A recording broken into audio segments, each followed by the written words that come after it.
Sir good afternoon. Sir आज जैसे अपने संकल्प पत्र रिलीज किया तो आपका आज जो 10 अप्रैल है, क्या उम्मीद है कि कितना सीटों पे आप जो आपका सक्सेस वो हासिल कर पाएंगे? आप अभी सुनिश्चित रूप से पूर्ण बहुमत के साथ इस बार सरकार बनने जा रही है और मैं बंगाल की जनता को अपील करना चाहता हूं, किसी से भी मत डरिए। डर तभी जाएगा जब परिवर्तन करेंगे। इस चुनाव में भयमुक्त होकर वोट करिए और परिवर्तन की शुरुआत करिए। निश्चित रूप से पूर्ण बहुमत के साथ भारतीय जनता पार्टी की सरकार बनने जा रही है। दिस इज इंदिरा फ्रॉम आज तक बांग्ला। बिहार के जैसा क्या संख्यालघु मुस्लिम वोट बैंक बंगाल में आएगा बीजेपी के पास? देखिए, भारतीय जनता पार्टी हिंदू मुस्लिम में नहीं समझती है। हम देश के नागरिकों को एक समान समझते हैं। बैठिए। Sir, I have a question. I am और Kumar from India Today magazine. Sir, यहाँ पे इंडस्ट्रियलाइजेशन का एक प्रॉब्लम है और सबसे बड़ा प्रॉब्लम है लैंड पॉलिसी। यहाँ का लैंड पॉलिसी है, सरकार लैंड नहीं देखो भैया, प्रॉब्लम तो खड़े कर सैकड़ों रखे हैं। मनमोहन सिंह जी ने भी खड़े कर रखे थे। हमने सबका समाधान कर देश को विकास के पटरी पर चढ़ाया है। बंगाल की जनता भरोसा करे, मोदी जी के नेतृत्व में हम बंगाल को भी विकास की पटरी पर चढ़ाएंगे। और समस्या जब सरकार के सूत्र हाथ में आते हैं, जो मुख्यमंत्री हमारे बनेंगे, जो बंगाल से ही होंगे, वो सभी समस्याओं का समाधान निकालेंगे। और उनको मैं नहीं मानता कि भारत सरकार की मदद लेने में परहेज होगी। डबल इंजन की सरकार बनेगी और हम बंगाल के उद्योग को फिर से प्रस्तापित कर रहेंगे। प्रोग्राम सर, आप भयमुक्त बंगाल की बात कर रहे हैं, पर यहाँ मालदा जैसे इंसिडेंट भी हो जाते हैं जब जुडिशियल ऑफिसर्स को ही बंदी बना दिया जाता है, तो कैसे अश्योर करेंगे कि काडर में कॉन्फिडेंस रहे, वो डट कर सामना करें और लॉ एंड ऑर्डर सिचुएशन के लिए भयमुक्त वातावरण हो इलेक्शन के लिए? अच्छा ही हुआ उन्होंने शुरू में प्रयास कर लिया। सुप्रीम कोर्ट ने इसका संज्ञान लिया है, इलेक्शन कमीशन ने संज्ञान लिया है और सुनिश्चित किया है कि इस बार भय मुक्त चुनाव हो। और भय जनता के मन में है। हम भी ये सुनिश्चित करेंगे कि कोई उनको परेशान न कर पाए। भारतीय जनता पार्टी की कैडर भी भय मुक्त चुनाव के लिए इस बार कटिबद्ध है। सर, मछली और अंडे के लिए बोला है कि बीजेपी की सरकार आती है तो मछली अंडा नहीं खाने को मिलेगा। क्या आप मानते हो इसे? नहीं सर। तो फिर क्यों पूछते हो भैया? ममता दीदी ऐसा कुछ न कुछ कर देती है। अब ये कह रही कि हमारी सारी योजनाएं बंद हो जाएगी। मैं स्पष्ट कर देना चाहता हूं, भारतीय जनता पार्टी समाज कल्याण के लिए, गरीबों के लिए नई योजनाएं लेकर आती है। जहां जहां हम पावर में आए, हमने एक भी पुरानी सरकार की गरीब लक्षी योजना को बंद नहीं किया है। हाँ, बंद जरूर होगा, उनका टोल टैक्स इसके अंदर से बंद हो जाएगा और साथ अर्थ में वो योजना गरीब के लिए चालू होगी। अमित शाह जी, मैं नीरज पांडे हूं, जी न्यूज से। मेरा सवाल है, चूंकि आज अखिल गिरी जो टीएमसी के नेता हैं, पूर्व मंत्री भी हैं, उनका कहना है कि बंगाल को राम राज्य की जरूरत नहीं है, यहाँ ममता राज है और यहाँ ममता राज ही रहेगा, राम राज की जरूरत बंगाल को नहीं है। जी न्यूज से बकायदा बातचीत में उन्होंने ये बात कही। देखिए, राम राज एक सुशासन का कंसेप्ट है जो स्वयं महात्मा गांधी ने प्रस्तापित किया था जब आजादी की लड़ाई चल रही थी।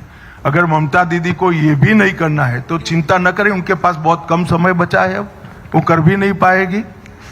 5 मई से भारतीय जनता पार्टी की सरकार आने वाली है। हम इसको सुनिश्चित रूप से यहाँ पर रामराज की प्रस्तावना करेंगे और सुशासन प्रस्तापित करेंगे। Ujjwal sir, Rohit Ujjwal Bharat express, please just one please. Sir, एक सर, जिस तरह से आपने संकल्प पत्र में सभी विषयों को रखा है, लेकिन एक बड़ा मुद्दा बंगाल में सर आप लोग ने भी, प्रधानमंत्री मोदी जी ने भी रखा था कि सिंगूर को लेकर, सिंगूर को जिस तरह कॉरिडोर एक बहुत बड़ा इशू, ममता बनर्जी भी जब अपने कार्यकाल में थी, वो ऑपोजिशन में थी, उस मुद्दे को लेकर वो सत्ता में आई थी। तो सर, क्या आप लोगों का सिंगूर को लेके एक कोई मास्टर प्लान है? आपने तो किसी को मैंने बताया, शायद आपका ध्यान नहीं था, मैं ऑलरेडी बता चुका हूँ। Sir, just one question. Please ऐसा नहीं আমি যাকে বলবো সেই আসবে। উজ্জ্বল মুখার্জি, এবিপি আনন্দ। बताओ आप क्या सर, कहना मैं चाहते रविकांत हूँ टाइम्स सर, नाउ से। हेल्थ आपने सेक्टर में- घुसपैठ की बात हैं? की। एक सेकंड सर, बंगाल की जनता का कहना है हेल्थ सेक्टर में रिक्रूटमेंट नहीं हो रहा है और हेल्थ में परिषेवा नहीं मिल रहा है बंगाल की जनता को। बीजेपी सरकार आने के बाद इस बारे में कैसे काम होगा? नहीं, हमने ढेर सारी योजनाएं आपको बताई। सबसे पहले तो केंद्र सरकार ने पूरे देश के अंदर हेल्थ के इंफ्रास्ट्रक्चर को मजबूत करने के लिए आयुष्मान इंफ्रास्ट्रक्चर योजना, आयुष्मान योजना, सस्ती दवाइयां देने की योजना, टीकाकरण की मेघधनुष योजना, इंद्रधनुष योजना, ढेर सारी योजनाएं हमने लागू की हैं। मगर ममता जी को डर है कि योजना करते ही मोदी जी यहाँ पॉपुलर हो जाएंगे। इसके कारण बंगाल की गरीब जनता को इसका फायदा नहीं।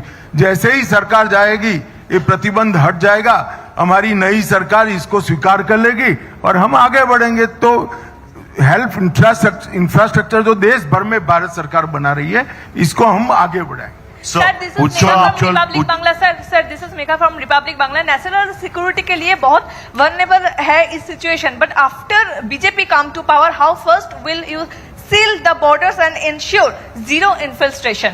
आप कहाँ थी? मैंने शुरुआत भी यहाँ से की। अमित भाई, मैं रविकांत हूँ टाइम्स नाउ से। सर आपने कहा कि मैनिफेस्टो पर ही बात हो। उज्जवल मुखर्जी एबीपी आनंदो, एक सवाल इधर से। प्लीज दादा, एक सवाल इधर उज्जवल से। मुखर्जी एबीपी आनंदो, दादा, উজ্জ্বল মুখার্জি এবিপি আনন্দ, তারপরে রবিশঙ্কর টিভি9, নেক্সট রবিশঙ্কর টিভি9 এরপর। Sir, around 3.1 million people have their name in the tribunal. Will they, what is happening? SIR case. भाई ये गलत प्रेस कॉन्फ्रेंस में पूछ रहे हो। ये चुनाव आयोग को पूछने का मामला है और सुप्रीम कोर्ट को पूछने का मामला है। मुझे क्यों पूछ रहे हो? SIR मैं नहीं करा रहा भाई, चुनाव आयोग करा रहा है। आप क्या बताना चाहती थी? बैठिए भैया। अमित भाई इधर से।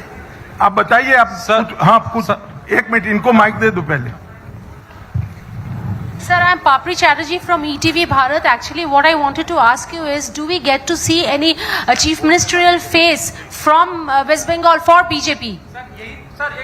देखिए सर, मेरा सवाल इसमें ही है, क्या भावी जो मुख्यमंत्री है आपके साथ ही बैठे हुए हैं इनमें से कोई? भाई देखो, हम तो कोई वंश परंपरागत पार्टी नहीं है कि दीदी के बाद भतीजा बनेगा। कोई भी बंगाली बन सकता है। बंगाल का ही बासिंदा भारतीय जनता पार्टी बंगाल का मुख्यमंत्री बनेगा। अब जरा भी चिंता न करिए, वो सक्षम भी होगा, योग्य भी होगा, लीडर भी होगा और सुशासन को प्रस्तापित भी करेगा। अमित भाई, मैं रविकांत हूँ टाइम्स नाउ से। आपने कहा कि अपने संकल्प पत्र में कि जो घुसपैठिए हैं उनको चुन चुनकर बाहर निकालेंगे, लेकिन ममता बनर्जी कह रही हैं कि जो यूपी बिहार के लोग यहाँ पर आ रहे हैं वही बाहरी हैं, वो उन्हीं को घुसपैठिए बता रही। देखिए, ममता जी की व्याख्याएं घुसपैठियों की अलग है।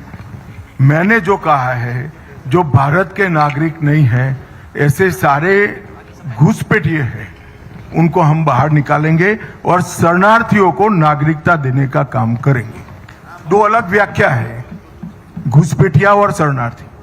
अमित भाई, आपने 3,000 रुपए महिलाओं को पर मंथ देने को कहा, 9,000 रुपए पीएम किसान निधि का कहा, प्रेग्नेंट वुमेन के लिए कहा, अनएम्प्लॉयड यूथ के लिए कहा। तो अपोजिशन का कहना है कि ऐसी स्कीम्स को आप फ्रीबीज कहते थे और आज आप ही ऐसी स्कीम्स लेके आ रहे हैं। देखिए, जिस प्रकार का गड्ढा यहाँ पर कर रखा है पहले कम्युनिस्टों ने और ममता जी ने, वो गड्ढे से जनता को बाहर निकालना किसी भी सहायता के बगैर संभव ही नहीं है। कोई व्यक्ति अगर बीमार होता है तो उसको शक्ति की दवाइयां देते हैं, इसको फ्रीबीज नहीं कहते हैं भैया। ये बंगाल के युवा, महिला और कृषक की सहायता के लिए है, मछुआरों की सहायता के लिए है। और वो जैसे ही अपने पैर पर खड़े होंगे, अपना रास्ता खुद प्रशस्त करेंगे। कई राज्यों में सफलता के साथ ऐसा हुआ है। मगर गड्ढे से किसी भी सरकारी सहायता के बगैर बाहर नहीं निकल सकते। इनकी दो प्रकार की सहायता होगी। एक तो हमने जो कहा है 3,000, 9,000 मछुआरों को पैसा देंगे वो, और जो लूट जाते हैं सिंडिकेट वाले वो भी बच जाएगा। तो दोनों इकट्ठा होकर जल्दी ये बाहर आ जाएंगे। ताजा टीवी शंकर, जोड़े जोड़े, ऐसे ही बोलो ना भाई।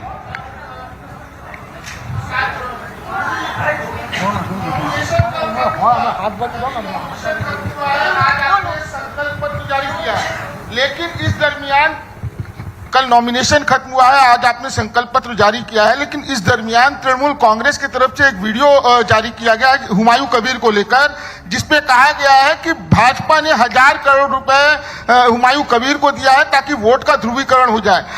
2 मुख्यमंत्री का नाम इसमें लिया गया, भाजपा का क्या कहेंगे? भाई आप ममता जी की क्षमताओं से अनजान हो। ममता जी ऐसे 2000 वीडियो बना सकती हैं। हुमायूं कबीर और Bharatiya Janata Party south pole north pole है, कभी हमारा मेल नहीं खा सकता। हम बाबरी मस्जिद बंगाल में बनाने के वाले के साथ बैठने से और 20 साल हम ऑपोजिशन में बैठना पसंद करेंगे। আনন্দবাজার পত্রিকা আরো বিপ্লব চট্টোপাধ্যায়, আনন্দবাজার পত্রিকা। Honorable Home Minister sir, you have said that you will adopt a zero tolerance policy on infiltrators. Will you publish a white paper on how many infiltrators will live in the state? ये white paper में आ जाएगा। White paper जो सरकार, अभी तो ममता जी ने कहना है हमें कितने गलत इनके पटवारियों ने बनाए हैं दाखले। हमारी सरकार आएगी, हम गिन गिन कर बता देंगे आपको सबसे पहले बताएंगे। অমিত পান্ডে টিভি 18।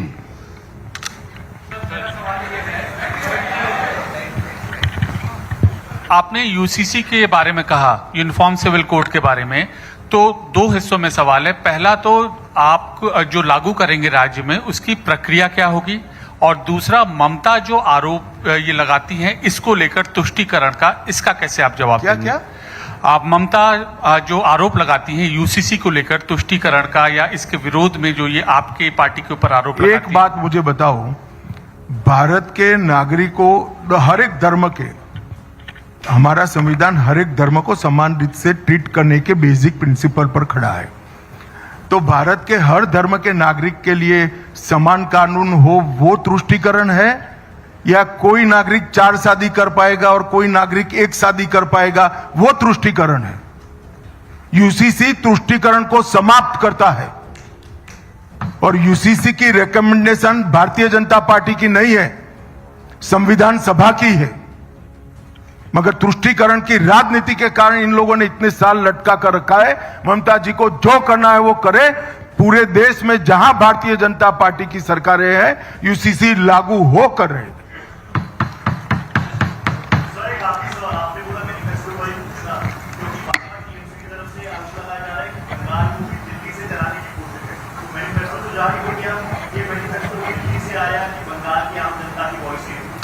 जैसे आपने सुना होगा, हमारे मैनिफेस्टो कमेटी के अध्यक्ष ने बताया कि एक लंबी प्रक्रिया हुई है।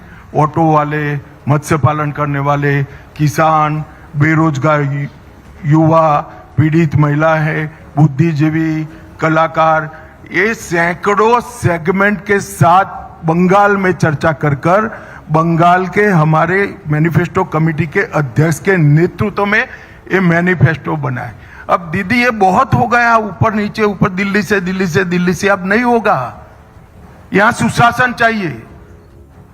और मैंने पहले ही स्पष्ट कर दिया कि बंगाल में पैदा हुआ व्यक्ति, बंगाली भाषी व्यक्ति, बंगाल का नागरिक, सक्षम व्यक्ति ही बंगाल का मुख्यमंत्री बनेगा। और दीदी को मालूम नहीं है, अच्छा है दिल्ली से चलता, हम तो चलाएंगे नहीं दिल्ली से, मगर दिल्ली से चले तो अच्छा है, बांग्लादेश से चले ऐसी सरकार नहीं आनी चाहिए।